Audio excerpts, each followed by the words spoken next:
Yes बेटा, आज हम कवर कर रहे हैं रीवैल्यूएशन टॉपिक। ये जो रीवैल्यूएशन टॉपिक है वो एक ऐसा टॉपिक है जो 4 चैप्टर के अंदर एज इट इज़ आता है। That means change in profit sharing ratio, admission, retirement and death. It means paper में भी ये आना ही आना है इससे रिलेटेड, चाहे जर्नल एंट्रीज आएँ, चाहे आपके लेजर का फॉर्मेट आ जाए, रिवैल्यूएशन अकेला बनाना आ जाए, या कोई जर्नल एंट्री आ जाए, मतलब आना ही आना है। तो ये टॉपिक को आपने ज़रूर कवर करना है, तो इसलिए इसको सेपरेटली मैं इस वीडियो के अंदर तैयार कर रही हूँ। देखिए, अभी हम पढ़ रहे हैं revaluation of assets and reassessments of liabilities, इसको बोला जाता है। असेट्स की जब कोई नया पार्टनर एंटर होता है, या किसी की रिटायरमेंट होती है, या डेथ होता है, या कोई प्रॉफिट शेयरिंग रेशो के अंदर चेंजेस होती हैं, इन 4 वर्ड्स को मिला के हम बोलते हैं रिकॉन्स्टिट्यूशन।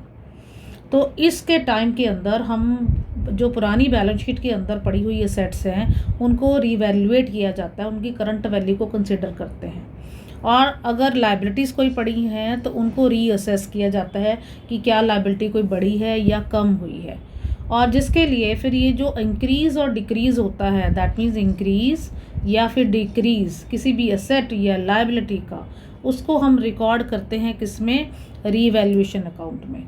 तो रीवैल्यूएशन अकाउंट या फिर इसका एक और नाम है profit and loss adjustment account भी इसको बोला जाता है। ये याद रखिए, बच्चे भूल जाते हैं ये profit and loss adjustment account, तो इसको आपने भूलना नहीं है। चलिए, इसमें अब एंट्रीज कैसे होती हैं। अगर कोई असेट की वैल्यू इंक्रीज़ हो रही है, सपोज़ किसी असेट की वैल्यू जो बैलेंस शीट पुरानी में चल रही थी, सपोज़ मैं मशीनरी ले रही हूँ, उसमें 10,000 थी, पर अब इसमें चेंजेस आ रही हैं, तो दैट मीन चेंज आ गया। अब जो प्रेजेंट वैल्यू है वो कितनी हो गई, तो प्रेजेंट वैल्यू इसकी कितनी हो गई है, 15,000। तो इट मीन्स इसमें 5,000 का जो गैप आया है उसके साथ ये एंट्री नोट करी जाएगी, जिसमें हम पर्टिकुलर मशीनरी का नाम डेबिट देंगे। मशीनरी की वैल्यू बढ़ रही है, और अगर किसी सेट की वैल्यू बढ़ती है तो उसको हम डेबिट देते हैं। तो इसलिए एंट्री कंप्लीट हो जाएगी, particular asset that means machinery account debited to revaluation. Now second आती है, अगर असेट की वैल्यू क्या हो जाए, डाउन हो जाए, तो इस केस में जो असेट अकाउंट है वो क्रेडिट में चला जाएगा। किसके अंदर चला जाएगा, क्रेडिट में चला जाएगा। It means particular asset will be given as credit, क्योंकि असेट की वैल्यू डाउन जब होती है तो 11 में भी ये चीज़ समझाई गई है कि उसको हम क्या देते हैं, क्रेडिट देते हैं मॉडर्न रूल्स के अकॉर्डिंगली। तो रीवैल्यूएशन फिर से क्या हो जाएगा, डेबिट हो जाएगा, यहाँ क्रेडिट और यहाँ पे डेबिट। देन उसके बाद आपका अगर increase in the amount of liabilities हैं तो उसको हमने कैसे डील करना है, तो इस केस के अंदर हमने क्या करना है, revaluation account debited to liabilities.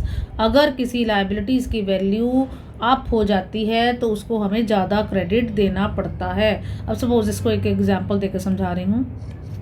Creditor की जो वैल्यू थी वो थी 50,000, और अब जब हमने प्रेजेंट वैल्यू इसका कंसिडर किया तो वहाँ पे गिवन हो गई ये चीज़, ये आपको एडिशनल इन्फॉर्मेशन में गिवन होगा कि इसकी वैल्यू बढ़ गई है, इसकी वैल्यू कम हो गई है। वो हो गया 70,000। तो ये जो 20,000 का गैप है, ये जो बढ़ गया है, इसके साथ आपकी ये एंट्री नोट होगी, revaluation account debited to creditor account that is of 20,000। Now अब अगर लायबिलिटी की वैल्यू डाउन हो जाती है, तो अगर किसी लायबिलिटी की वैल्यू डाउन होती है तो उसको हम क्या देते हैं, debit, according to the modern application. तो इसीलिए उसकी एंट्री हो जाएगी liabilities account debited to revaluation. इस तरह से अगर कोई अनरिकॉर्डेड असेट वहाँ पे गिवन है तो पर्टिकुलर सेट की वैल्यू बढ़ रही है तो आप उसको क्या दोगे, डेबिट दोगे। तो एंट्री कंप्लीट हो जाती है unrecorded asset account debited to revaluation. But अगर कोई अनरिकॉर्डेड लायबिलिटी है, सारी लायबिलिटीज़ का बैलेंस क्रेडिट होता है, तो इसीलिए इसको क्रेडिट तरफ तो लेके जाना ही पड़ेगा, और डेबिट में किसको रखोगे, रीवैल्यूएशन। तो इसलिए इतना याद करिए, रखिए कि रीवैल्यूएशन अकाउंट तब बनता है अगर कोई एसेट की वैल्यू अप या डाउन हो रही हो, अदरवाइज ये नहीं बनता है, राइट। अच्छा, अब आगे चलते हैं। अब ये इतनी सी एंट्री जब आप पास कर लेंगे तो उसके बाद आपने रीवैल्यूएशन अकाउंट बनाना है। ये मैं आपको दिखा रही हूँ, ये देखिए रीवैल्यूएशन अकाउंट है। तो रीवैल्यूएशन के आपने ऊपर जर्नल एंट्रीज करी, तो आपकी पहली जर्नल एंट्री थी revaluation account debited to asset, पहली जर्नल एंट्री थी असेट अकाउंट डेबिटेड, ये आपकी पहली एंट्री थी।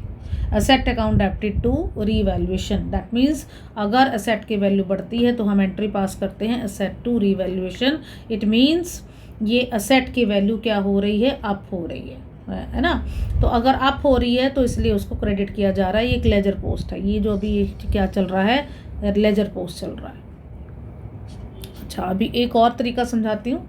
इसको समझाने के लिए, अगर लेजर वैसे तो समझ आना चाहिए क्योंकि जर्नल अगर आता है तो लेजर, ये सारा लेजर पोस्ट चल रहा है, ये आपके सामने जो फॉर्मेट है। कई बार डायरेक्ट भी बनाना आता है, तो उसको कैसे करेंगे कि असेट की वैल्यू अगर अप होती है तो वो रिवैल्यूएशन के वो क्रेडिट तरफ जाती है, बट अगर एसेट की वैल्यू डाउन होती है तो वैसे तो मैं चाहूँगी कि आप जर्नल के थ्रू ही इसको करें, तो इससे इजी रहता है। माइंड में जर्नल बनाएं, उसके बाद रिवैल्यूएशन अकाउंट ऑटोमेटिकली बन जाएगा। It's a laser post. 11th में जर्नल से के बाद लेजर तो बनता ही था, तो ये लेजर एंट्री चल रही है आपकी, ठीक है। और इसके बाद अगर लायबिलिटी की वैल्यू डाउन होती है तो आप इसको क्रेडिट देंगे, और अगर लायबिलिटी की वैल्यू अप होती है तो आपका डेबिट होगा। आप ये भी कह सकते हैं ये जो एरिया है यहाँ से लेकर यहाँ तक, ये सारी उन चीज़ों को रिकॉर्ड करता है जो आपके लॉसेस या expenses, just like profit and loss account. और इधर से लेकर ये सारी जो एंट्रीज चलती हैं ये आपको प्रॉफिट या गेन को दिखाएंगी।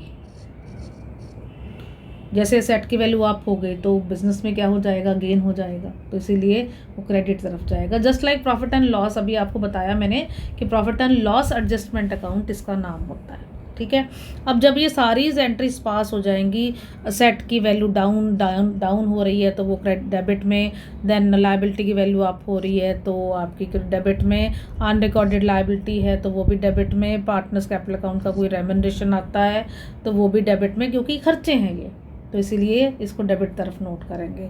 और अगर कोई पेमेंट हुई है रीवैल्यूएशन से रिलेटेड तो वो भी डेबिट साइड में ही आएगा क्योंकि ये खर्चा है। क्रेडिट साइड में अगर असेट की वैल्यू अप होती है दैट मीन्स गेन हो गया, तो आपकी वो क्रेडिट साइड में। लायबिलिटी की वैल्यू डाउन हो गई, अगर लायबिलिटी कम हो गई तो दैट मीन्स फ़ायदा हो गया, तो फ़ायदा हो गया तो दैट मीन्स ये आपका दैट मीन्स गेन हो गया, तो इसलिए रिवैल्यूएशन की क्रेडिट साइड में।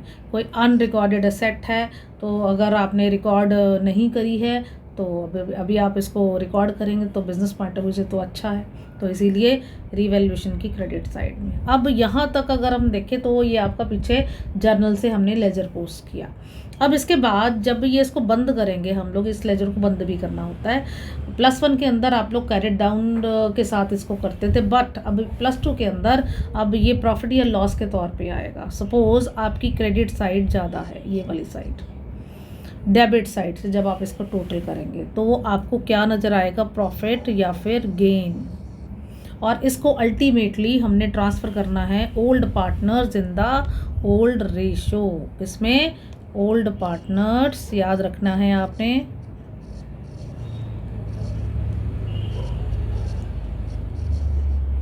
ये नए पार्टनर्स को मनी नहीं जाता है, चाहे वो प्रॉफिट है चाहे वो लॉस है। अगर गेन आ गया तब भी ओल्ड पार्टनर्स ओल्ड रेशो को जाएगा, और अगर कहीं डेबिट साइड ज़्यादा है as compare to credit side, जब ये लेजर बंद करेंगे तो लॉस नज़र आएगा ये, तो ये लॉस भी कहाँ जाएगा, again the same old partners in the old ratio. तो ये आपका है टॉपिक। अभी इसके साथ के रिलेटेड क्वेश्चन हम पकड़ रहे हैं, तो धीरे धीरे करके सिखाऊंगी, इसको सीख लीजिए, बहुत ईजी है।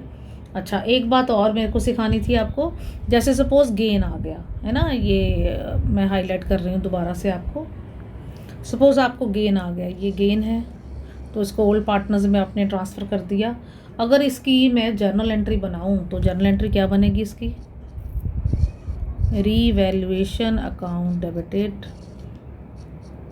To partners capital oblique current account, ये जर्नल एंट्री बन जाएगी, ठीक है। अभी भी दिखाती हूँ, वैसे ऊपर बनी हुई है। और अगर कहीं लॉस आ गया तो लॉस की जर्नल एंट्री क्या बनेगी, ये रिवर्स हो जाएगी,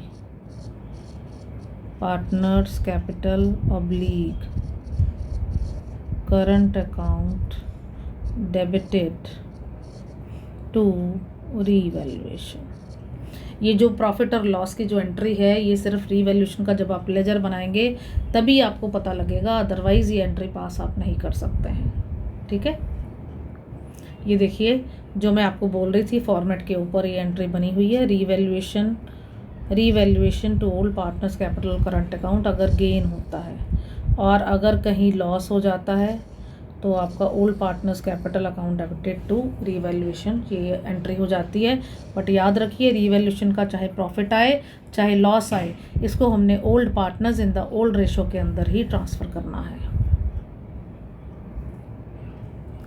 चलिए बेटा, अब एक एक करके मैं जर्नल एंट्रीज आपको सिखा रही हूँ। ये आपके सामने क्वेश्चन 1 क्रिएटेड है, जिसके अंदर आपको जर्नल एंट्री रिकॉर्ड करनी है कि एम की एडमिशन हो रही है, तो तो उस केस में जर्नल बनाना है आपने LNR की बुक्स के अंदर। ये पुराने पार्टनर्स हैं और एम आपके लिए एडमिशन ले रहा है, तो इसके अंदर value of furniture is increased by 10,000 आ रही है। तो फर्नीचर की वैल्यू बढ़ रही है, फर्नीचर को हम क्या देंगे, डेबिट, क्योंकि फर्नीचर जब भी सेट की वैल्यू बढ़ती है तो हम उसको क्या देते हैं, डेबिट। तो एंट्री कंप्लीट होगी, furniture account debited to revaluation और amount will be 10,000. Now next case, second आपके सामने है, value of furniture is increased to 40,000, 40,000 तक हो गई है, और बुक वैल्यू उसकी कितनी थी, 20,000। दैट मीन 20,000 से और बढ़ गई, जितनी बढ़ गई उसके साथ आपने एंट्री डालनी है। तो again the entry will be what, furniture account debited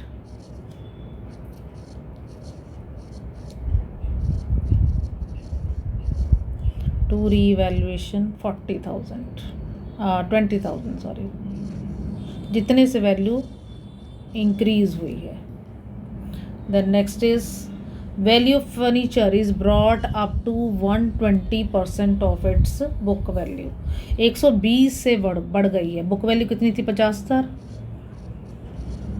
50,000 का 120% करेंगे तो ये कितना हो गया, 60,000। इट मीन्स पहले वैल्यू 50,000 थी, अब हो गई 60,000, तो इट मीन 10,000 से बढ़ गई। तो फिर आपकी एंट्री क्या बनेगी, वही same, furniture account debited to revaluation 10,000।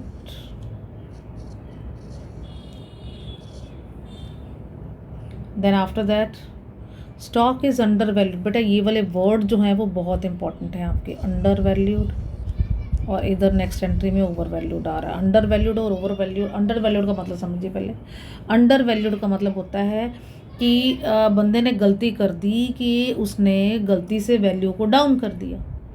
अब अगर गलती से वैल्यू डाउन कर दिया तो हमें इसको आपको उठाना पड़ेगा, ठीक है।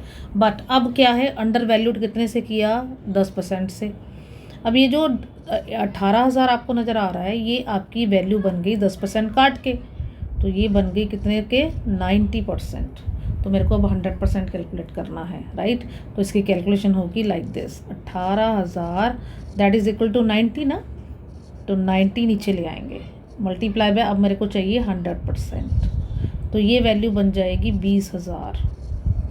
इट मीन्स मुझे ये वैल्यू 18,000 से 20,000 तक लेके आनी है, तो इसीलिए वैल्यू को अप करना पड़ेगा। तो entry will be in that case stock account debited to revaluation with the difference of 18,000 and 20,000।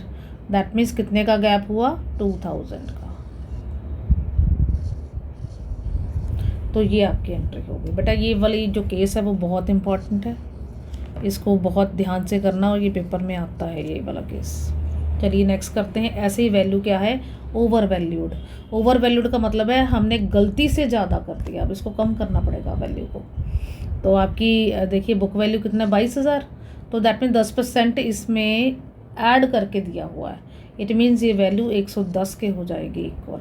तो अगर 110 के इक्वल है, हमेशा हमारा 100 का टारगेट होता है, तो इसीलिए 22,000 डिवाइडेड बाय 110 मल्टीप्लाई बाय 100 कर देंगे तो ये वैल्यू कितनी आ जाएगी 20,000 के।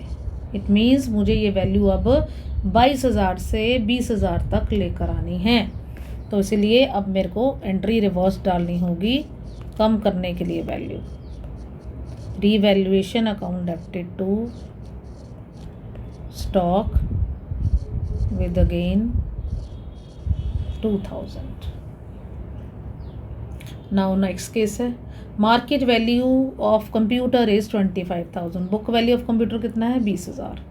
मार्केट वैल्यू 25,000 हो गई है बट 20,000 उसकी वैल्यू थी, 5,000 से इंक्रीज़ आ गया है। तो इंक्रीज़ है तो हम कंप्यूटर की वैल्यू को अप कर देते हैं। Computer account debited to revaluation with the difference of the amount 5,000। Now next है machinery is taken by Leena 80,000। Book value कितनी है 60,000 की। 60,000 से 80,000 के अंदर वो वैल्यू लेकर गई है। कितने का इंक्रीज़ आया 20,000 का। सबसे पहले तो रीवैल्यूएशन में एंट्री डालेंगे। तो मशीनरी जो लेकर गई है लीना उसकी एंट्री बाद में करेंगे बट जितना पहले इंक्रीज़ आया उसको डील करेंगे। So entry will be machinery account debited to revaluation.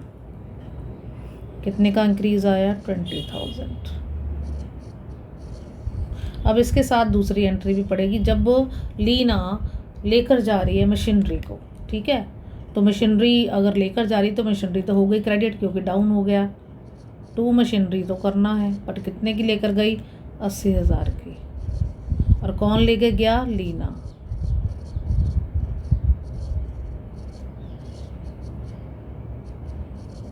और अमाउंट हो जाएगी 80,000।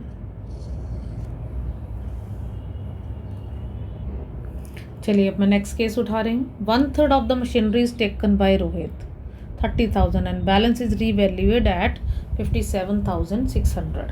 और मशीनरी की वैल्यू कितनी है 72,000। बुक वैल्यू हमारी इतनी थी। अब उसके लिए एक स्ट्रक्चर तैयार कर रही हूँ आपके माइंड में। 72,000 बुक वैल्यू है। अब वो कहता है कि 1/3 इसका कौन लेकर गया। 1/3 पहले कर लेते हैं। तो 1/3 इसका हो जाता है 24,000। तो बाकी रिमेनिंग कितना बचा। रिमेनिंग हमारा बचता है 48,000, राइट। अब ये 1/3 पोर्शन कौन लेकर गया रोहित। कितने में 30,000 में। अब इन दोनों का गैप देखिए कितने का गैप हुआ, कितने में इंक्रीज़ आया 6,000 से ये राइज हो गया है ना। देन आफ्टर दैट 40 ये जो बैलेंस इज रीवैल्यूड एट कितने से हुआ ये 57,600, राइट।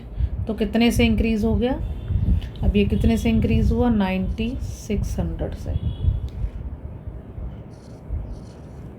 ठीक है। अब टोटल जो रेड कलर से मैंने लिखा हुआ है ना ये अफेक्ट देगा किसमें रीवैल्यूएशन के अंदर। तो टोटल इंक्रीज़ कितने का आया 9,600 प्लस 6,000 ये टोटल हो जाता 15,600। तो इसके साथ मैं एंट्री डाल रही हूँ पहले क्योंकि वैल्यू दोनों की क्या हो गई है अप हो गई है। सो फर्स्ट एंट्री इसकी पड़ेगी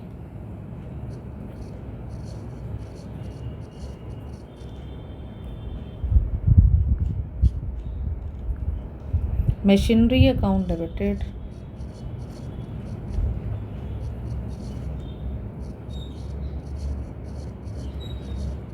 टू रीवैल्यूएशन विद 15,600, ठीक है। और उसके बाद जो रोहित लेकर गया है उसकी एंट्री पास करते हैं। Rohit's capital account debited to machinery और वो कितने की लेके गया 30,000 की। ये आपकी एंट्री बन जाती है इस केस की। चलिए अब नेक्स्ट केस लेते हैं। Out of the amount of the insurance premium which was debited to the profit and loss account, 5,000 to be carried forward to the next year as a prepaid expenses. यानी कि prepaid expenses आपके बढ़ चुके हैं. Prepaid expenses का मतलब होता है आपकी असेट इंक्रीज कर गई है. अगर असेट इंक्रीज करती है तो आपकी एंट्री क्या होती है? That is prepaid expenses account debited to revaluation. और कितने से बढ़ गया? 5,000 से. देन अब एक्सपेंसेस ऑन रीवैल्यूएशन की एंट्री डालते हैं. That is paid by Leena. Leena ने एक्सपेंसेस पे करे. आपको याद होगा मैंने अभी पीछे गाइड किया था कि रीवैल्यूएशन की डेबिट साइड जो होती है वो एक्सपेंसेस वाली साइड होती है, तो इसलिए एंट्री होगी रिवैल्यूएशन अकाउंट डेबिटेड. और किसने पे किया? लीना ने. तो लीना के अकाउंट में पैसे ट्रांसफ़र करने पड़ेंगे हमें.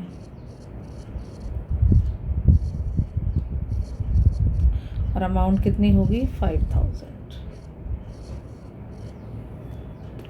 चलिए नेक्स्ट है अ डेटर हुज ड्यूज कितने थे? 14,000.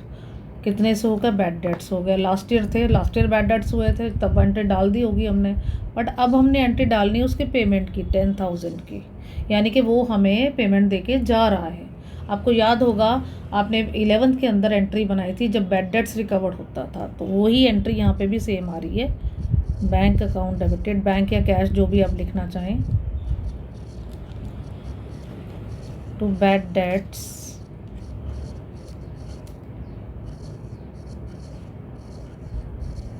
recovered account and the amount will be 14,000. और दूसरी एंट्री आपकी जाएगी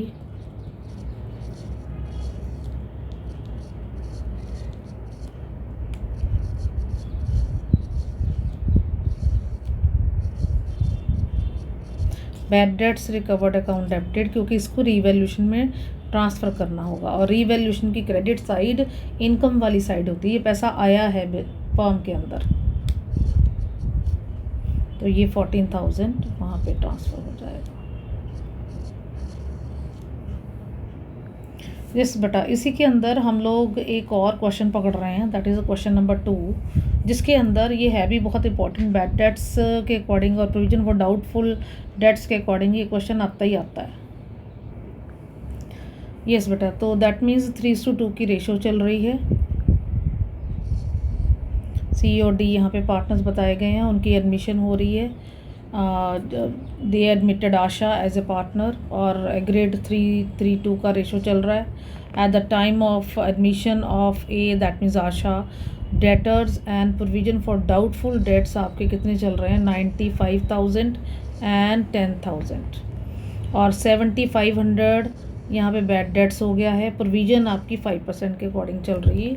और उसके बाद उसने हमें बोला है कि आप जर्नल एंट्रीज पास करके दिखाइए. तो मैं थोड़ा सा 11th के अंदर आपको लेकर जाऊंगी इस टॉपिक को समझाने के लिए. आपको याद होगा हम लोग बैलेंस शीट बनाया करते थे. ये एक माइंड में आपके डालने के लिए मैं इस तरह से आपको बना के दिखा रही हूँ. असेट साइड में जाते थे आप, वहाँ पे डेटर्स नोट करते थे. डेटर की अमाउंट आपकी जैसे यहाँ पे दे रखी है 95,000, लेस कर दिया यहाँ bad debts.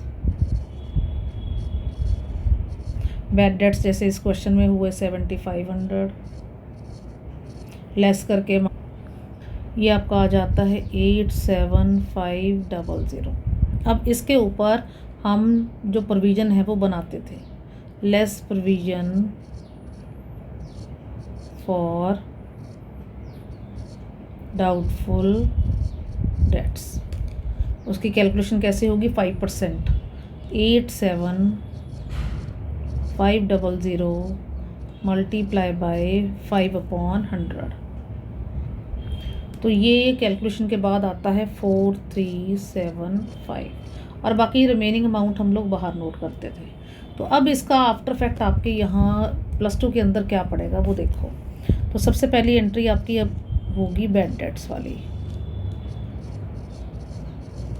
Bad debts account debited to debtor, ये तो 11th में भी आपने करी है. दैट इज़ 7500 हो गई। देन सेकेंड एंट्री आपकी आएगी, this is regarding bad debts को हम लोग प्रोविज़न में से कवर करेंगे, क्योंकि जो पुरानी प्रोविज़न होती है दैट मीन जैसे अब इस क्वेश्चन के अंदर पुरानी प्रोविज़न कितनी मेंटेन है 10,000। ये प्रोविज़न हम क्यों मेंटेन करते हैं, ताकि बैड डेट्स अगर आता है तो ये पैसा यहाँ से रिकवर करें। तो अब बैड डेट्स आ गया तो रिकवरी तो यहीं से होगी ना फिर, तो इसलिए एंट्री रिकवर करने की एंट्री क्या होगी, प्रोविज़न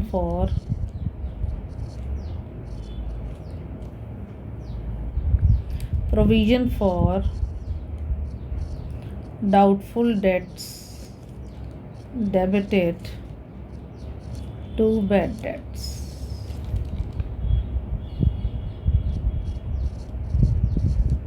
अब ये कितनी रिकवरी करेंगे हम, 7500 की। 10,000 मेरी प्रोविज़न थी, उसमें से 7500 मैंने निकाल दिया, ठीक है। अब मेरा बैलेंस कितना बचा, 2500, राइट। अब मेरे को नई प्रोविज़न कितनी मेंटेन करनी है, 4375। दैट मीन्स इंक्रीज़ हो रहा है ये पुरानी वाली है। दैट मीन्स ये अमाउंट कैसे आई, मैं एक बार फिर से बोल रही हूँ, 10,000 थी ये अमाउंट प्रोविज़न की, और उसमें से 7500 के बैड डेट्स हो गए, बाकी रिमेनिंग बची कितनी, 2500। अब 2500 से मेरे को 4375 तक लेकर आना है, तो कितने का इंक्रीज़ आ गया, दैट इज़ 1875। तो नई प्रोविज़न मेंटेन करने के लिए मुझे रीवैल्यूएशन का हेल्प लेना पड़ेगा, तो इसलिए एंट्री बनेगी रीवैल्यूएशन अकाउंट डेबिटेड टू, ये नई प्रोविज़न के लिए है,